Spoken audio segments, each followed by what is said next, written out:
We are here today to discuss a fairly recent launch of Simple Email Services Global Endpoint capabilities, which allows us to do multi-region sending using SES.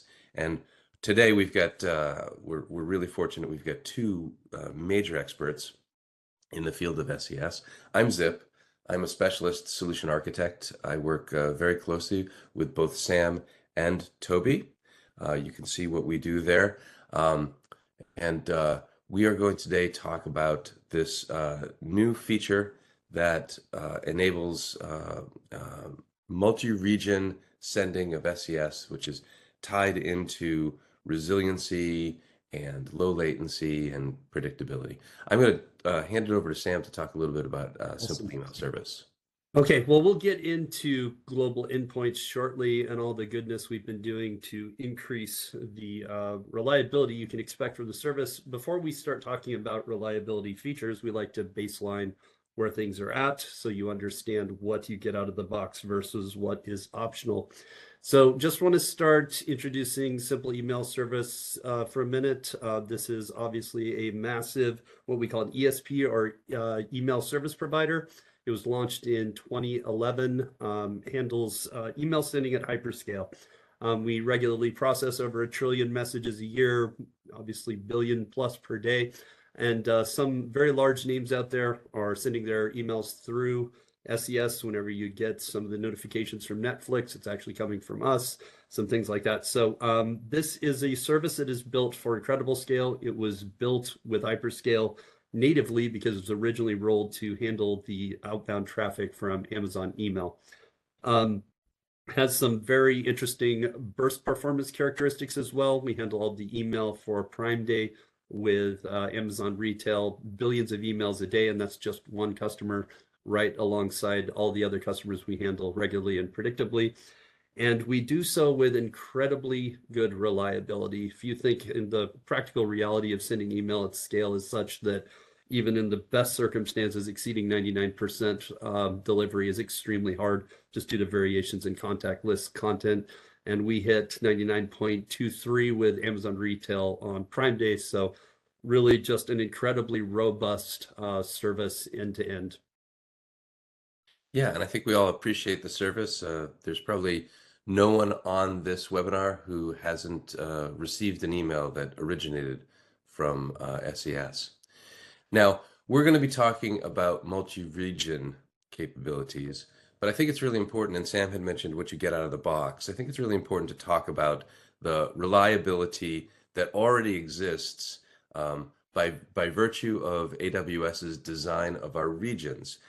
And forgive me if you've already heard this a little bit, but in AWS terms, a region is not just like one big giant data center with a lot of servers inside of it.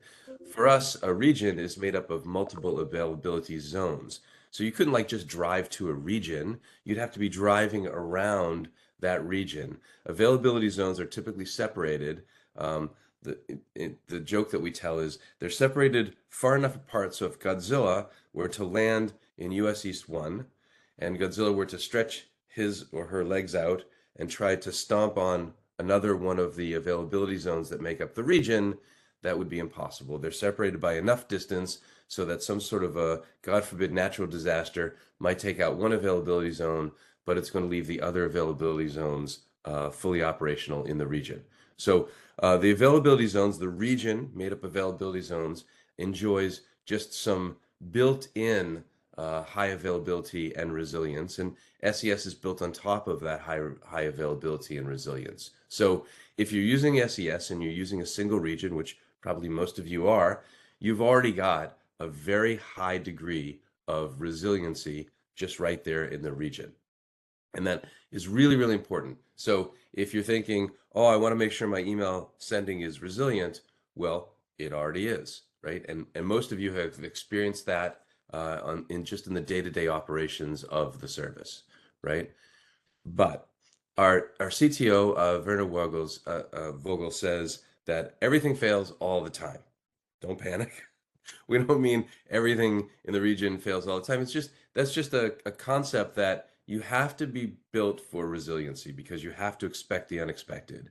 If you have hard drives still in your computers, hard drives just fail. That just happens. And so we make sure that we back up. We make sure that we have recovery plans. We make sure that we have resiliency. We've already done so in the region, so the regions are very, very resilient, and that's really, really important. But there are some customers who have workloads, email outbound workloads that are not well suited for any kind of latency, any kind of disturbance. These are use cases that really demand the mail gets out and gets to the customer in a very, very timely manner. These would be things like one-time password resets, especially if you're logging into, I don't know, maybe your bank or some other institution where it's really, really important that you get the one-time password reset and you can log in a timely manner. Trade confirmations. If you're trading stocks, you need to make sure that you get the trade confirmation in a very, very timely manner. Breaking news. We have a number of news outlets that are customers of SES, and they want to get that news to their newsletter subscribers in a very, very timely manner. Oftentimes, they want to be able to beat their competition to the scoop, right? That's a big, big thing about breaking news. So these are all use cases that require very, very timely delivery and are very sensitive to any kind of a hiccup. And um, in the past, many of these customers have sought to build their own multi-region sending with SES. Like many other services in AWS, we run in multiple regions, and you can bring up the service in another region, and then you can send traffic, send outbound email traffic through region one and region two. And it's perfectly capable of building these solutions. However, there's a fair amount of heavy lifting involved. So there's a lot of things that you have to consider, and there's a lot of things that you have to build for. A lot of that's just duplicating configurations and making sure those configurations stay in sync because things do in fact change, you know.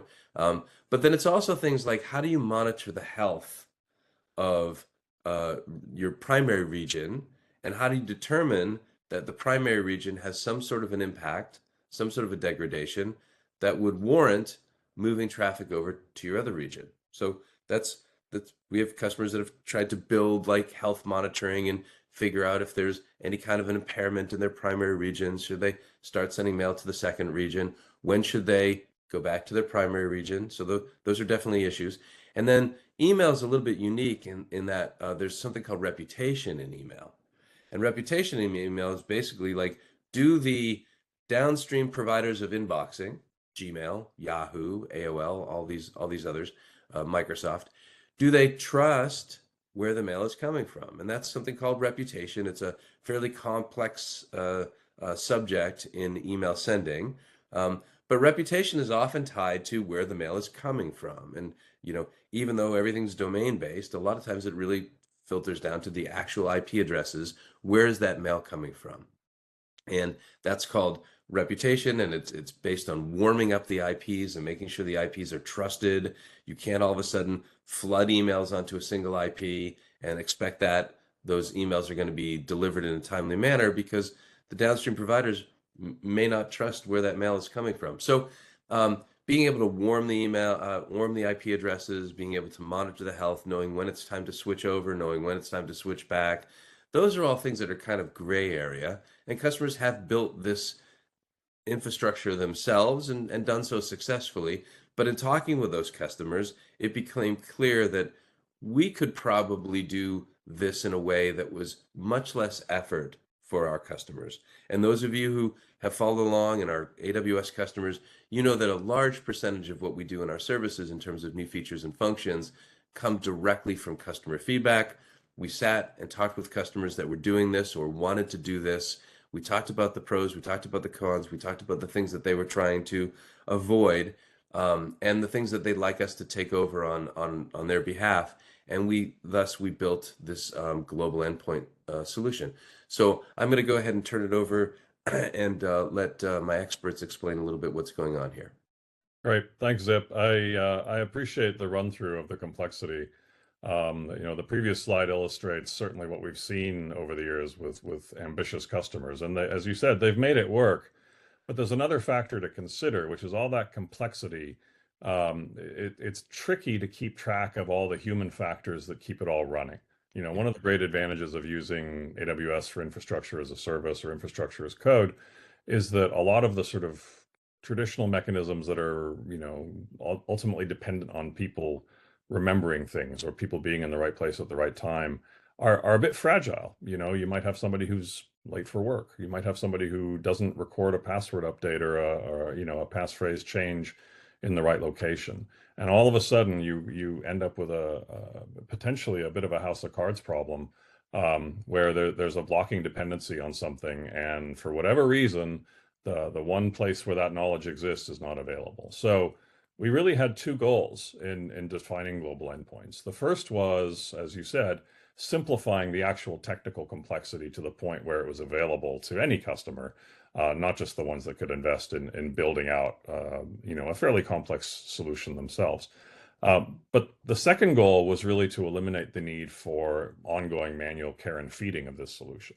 So beyond a sort of initial one-time setup effort, if you're happy with the initial configuration, you can keep using it in perpetuity and it will self-maintain.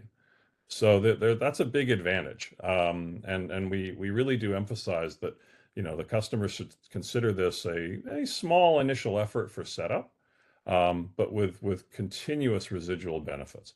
And that is really, really crucial. I think we said earlier on in the session, the basic idea here is to distribute outgoing workloads over two regions concurrently. And it's for all the reasons that Sam and Zip have shared. It's to do with IP sending reputation. It's to do with deliverability rates. Ultimately, we want your two active regions both to have an equal chance of scoring equivalent reputation values and handling equivalent deliverability parameters for your workload. And in order to do that, we need to keep them active all the time, because as soon as one goes dark, that the reputation in your workload for that one region starts to decay. So it was a crucial design requirement that this support a load balanced configuration by default. Um, the other piece of it that was important was that you didn't need to redo all your existing tooling. A lot of the customers that are onboarding to this solution were already SES customers, and we heard loud and clear from you that the APIs that you were using, the configuration sets you'd built, you wanted to keep using all of those things. And so the intent was to allow those to persist in the global endpoints deployment. So when all's said and done, you build out your global endpoints configuration. There is one change you make, which is the endpoint ID in your API call. And we give you the new API, or I'm sorry, the new endpoint ID as part of your multi-region setup. It's called a multi-region endpoint. You'll be very surprised to hear. And it's syntactically the same as a single region endpoint. You just insert that value instead of the traditional value that you've already been using. And we handle everything from there, including, and this is the most important part, shifting the traffic for you during impairments. So you can see in this diagram, we have two regions. If we suffer an impairment, it doesn't need to be total. We might have a small technical dependency in a region which causes a partial performance loss. There was a heading earlier that said Global Endpoints monitors SES. The way we work is we have built all these different performance canaries for all the subcomponents that make SES sending viable. And if we see performance impacts to any one of them, we evaluate whether or not we need to begin weighting traffic away from that region because of the potential performance impact to customers. And we can wait from 50-50 to 51-49 all the way out to 100-0. And we will adjust that dynamically on an ongoing basis in order to maintain the overall performance targets that the customer expects. So those readiness checks that we perform on the health monitoring stack are, again, something that if you were to roll your own, you would have to do yourself in order to remain responsive to impairment threats. At the same time, as we all know, outages generally don't last forever, and recovery, is a natural part of the whole cycle. So as we start to see recovery, we start to weight traffic back, again, aiming towards that 50-50 split under steady state conditions. So we want to minimize the amount of time that an impaired region is not actively doing work for you, because as we said, that has an adverse effect on your sending reputation. But at the same time, we want to maximize your overall throughput as a result of global endpoints. And that means, all these real-time adjustments to traffic weighting to ensure that your email can continue to go out no matter what else is going on. If we switch over to the next one, again, one of the things that we tried to do here was simplify your setup and knowledge and guidance on what remains to be done so that you're ready. So assuming you're already configured in one region, and that is the starting point, you've come to SES, you've gone through the process of onboarding one region, you've got production access for that region. Maybe you've already been sending if you're not a new customer. But we'll say you're a new customer. You follow all the onboarding guidance that we provide. You gain access to your first region. Then you start Global Endpoints. And you'll be asked to choose your second region, and you can choose from any of the available commercial regions in which SES Outbound is launched worldwide. And then we will guide you through the console in the various setup steps that have to be done. And there's some of these things that we can do for you because they make use of service resources that we control. There are other things that you have to do because you need your own role permissions in your IAM credentials to make those changes. So, for example, if you have event destinations configured in your first region for logging, we can't set those up for you because those are keyed to your own IAM credentials. So we will flag if the event destination is not available in the second region because you haven't configured it yet, but you're the one who's going to have to go and set that up. The console tools give you that visibility automatically. So if there is a difference in configuration between region A and region B, we'll tell you, and then we'll give you whatever guidance we can about what we can either do for you to resolve it or what you need to go and do yourself. And you've already learned how to do it because you set it up the first time in your primary region. There is this reference here to verify domains and deed. So deed is another feature that launched as part of Global Endpoints. It's a deterministic easy DKIM identity for domains. And what that basically means is that we handle DKIM lookups and verifications no matter which region is making use of your verified identity. So it turns it into kind of a global identity type, which was a new feature for SES as well. And we needed that in order to not have you have to manage DKIM keys, in multiple regions and DNS settings worldwide. Next slide. We've had a few questions, which we anticipated some of these, but we've had a few others that customers have come to us with already since the launch. So I'll go through these now, and of course we invite you to ask others. Feel free to drop them in the chat as part of the WebEx, or we'll address them in the Q&A in a few minutes here. But the main questions are, can we use global endpoints with our other SES features? What IPs does it use for sending? So by default, because we're delivering traffic to two real regions, the simplest usage pattern here is that we will use the shared sending pool of IPs in those regions, unless you as a customer have chosen to make use of dedicated IPs or manage dedicated IPs. And if you are using those features, then yes, we will continue to send through those dedicated IPs that you've chosen to activate for your account. Hey, Toby, Yeah. quick point on that. It does mean that we'll have to establish a matching set of dedicated IPs or managed dedicated IPs in the other region, right? The two Correct. regions have to match one another. That's correct. And So why is that? the reason why is because the way the sending makes use of dedicated IPs, we know ahead of time how many you have, and therefore we know how to apportion traffic across those dedicated IPs. And since the configuration sets in region A and region B need to match, the presumption here is that you will have an equivalent configuration in your second region. So that again, there's no misalignment in the config set in the event that we have to wait out of one of those two. It's also important that we have the same capacity in terms of the dedicated IPs, if that's what you're using, Mhm. in the secondary region, because while you pointed out, it may not be a complete loss of region.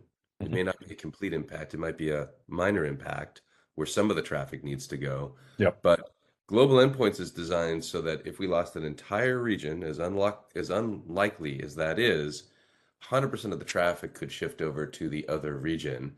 And of course, we need the capacity in the account in order to do that, right? So if you're using dedicated IPs, we need the dedicated IPs or the managed dedicated IPs to match between the two regions. In the unlikely event 100% of the traffic needs to shift over during some sort of an event, we have to have the capacity there ready to go. Yeah, that's exactly right. So yeah, fair call out. The intention here is that either region can carry your full load under any conditions. And so that includes, as Zip said, the population of dedicated IPs. It includes, if you're using shared pool, obviously we're already provisioned for very large scale on behalf of customers like Amazon Retail. But the expectation is that you don't see any interruption in overall throughput, regardless of what impairment weighting we have to undertake.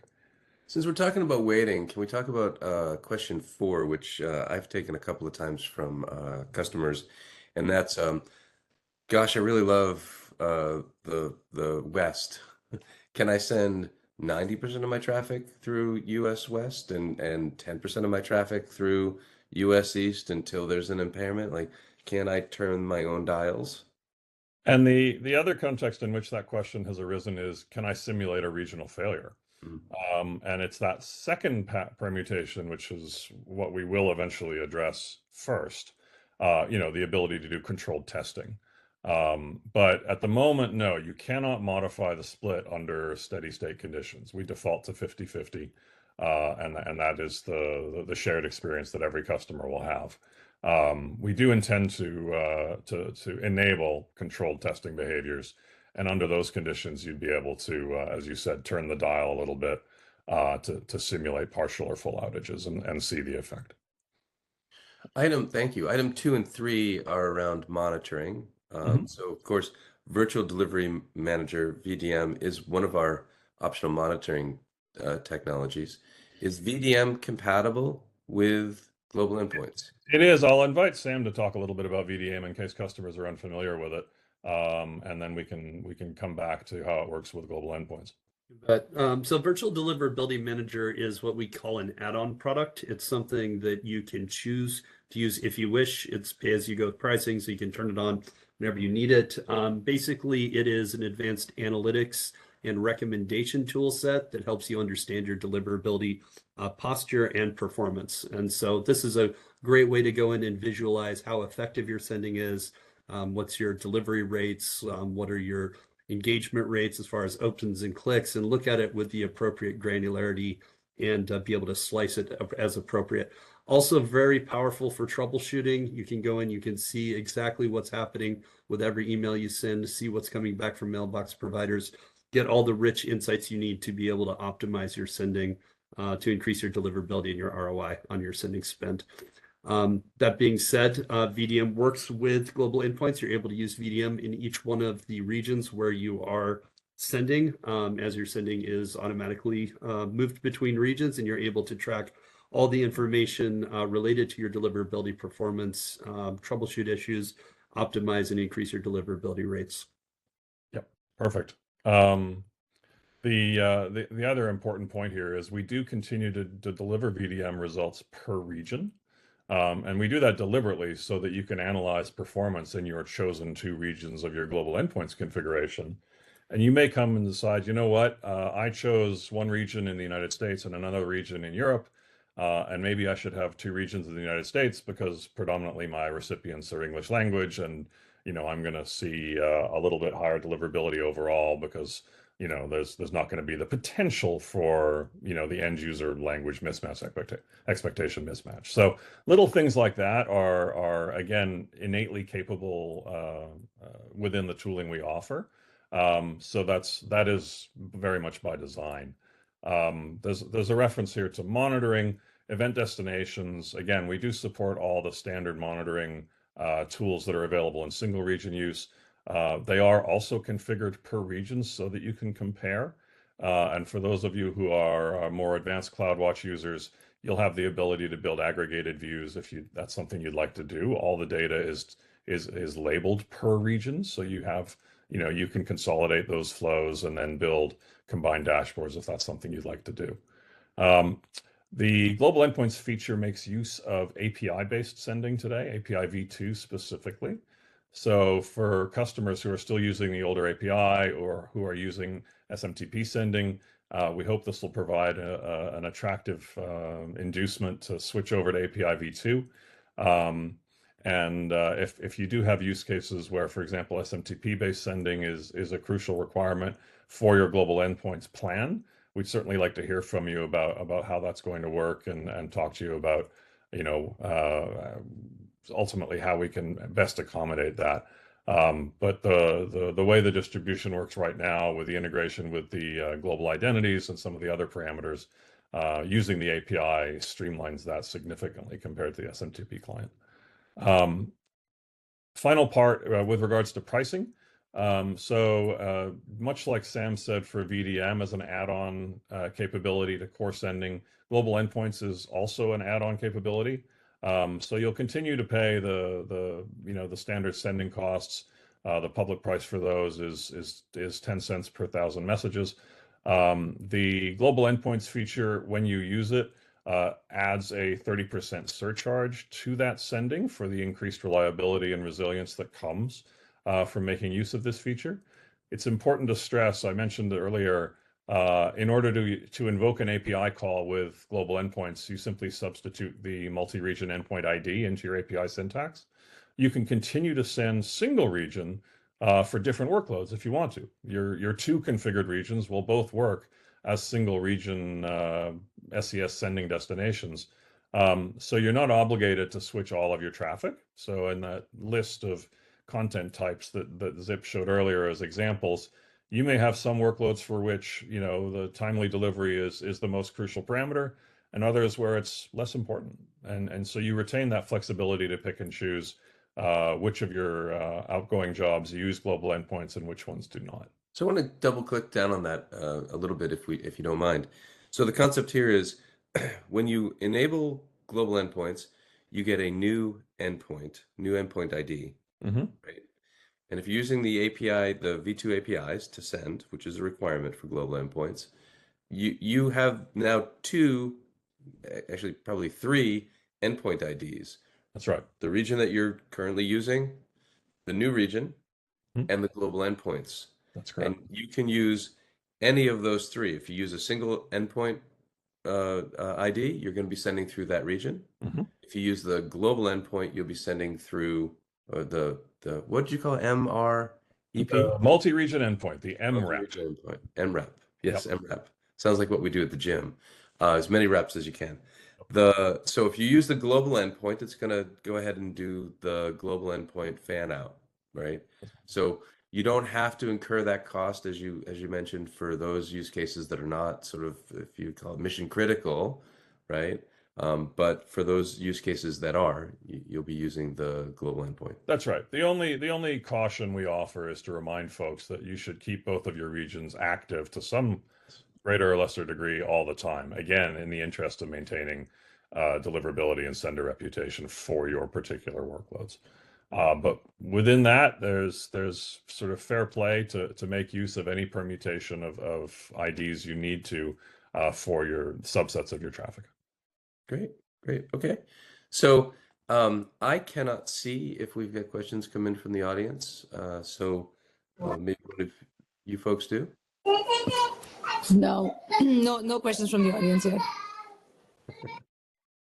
Sounds like somebody's happy about global endpoints, though. That's great. Well, we Okay. like to have excited customers. That's always good. Um, So oh, here we go. Perfect. Yeah. We do offer these quick links to get to additional follow-up resources. And Zip, you can maybe run us through what's here, and we'll keep an eye on the chat and see what comes in. You bet. As always, I think the documentation is quite extensive and provides a really clear walkthrough. We released a blog post that you helped me with, Toby, that actually takes you deeper into the walkthrough, explains what you're doing and why you're doing, and you kind of walk through. It's not meant to replace the documentation, but it's meant to give you a quick overview and a real understanding of exactly what's going on here. And then we also, you mentioned DKIM, which I'm sorry, deterministic Easy DKIM, Yep. which is maybe a subject, maybe not of its own webinar, but it's a pretty interesting subject. We released a blog post on that too. It's one of the things that makes the global endpoint capability function, and I think it's a really interesting set of innovations around DNS for email that I think is worth giving a read. Not just because I helped author it, but I think it's a good underlying for the technology. Now, of course, if you have questions, if you'd like to explore this a little bit more closely, reach out to your account team. If you have a technical account manager, certainly reach out to your technical account manager, or there are a variety of ways that you can get in touch with us. Go ahead and do that.